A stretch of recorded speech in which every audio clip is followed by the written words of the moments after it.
19 février 1942 – Ouverture du procès de Riom.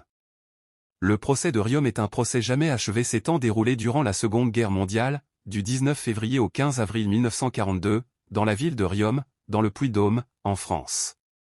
Voulu par les dirigeants du régime de Vichy, et particulièrement par le maréchal Pétain, il avait pour objectif de démontrer que certains dirigeants politiques de la Troisième République étaient responsables de la défaite de 1940, tout comme certains militaires, à commencer par l'ancien généralissime Maurice Gamelin, qui figurait parmi les accusés. Ce procès était également voulu par l'occupant, mais dans une toute autre optique, voulant une revanche sur le traité de Versailles qui avait rendu l'Allemagne responsable de la Grande Guerre. Hitler entendait que la France dans ce procès se condamne elle-même comme « fauteuse de guerre ».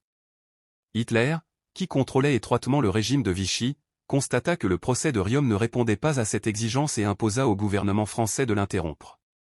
D'autant que les accusés, notamment les hommes politiques Léon Blum et Édouard Daladier, par la qualité de leur défense, retournèrent l'accusation contre les autorités du régime de Vichy et mirent en lumière le rôle du haut commandement de l'armée française, incapable de préparer et conduire cette guerre en raison d'une profonde rigidité doctrinale et sclérose intellectuelle et d'une incapacité à intégrer les évolutions tactiques offertes par les nouveaux armements.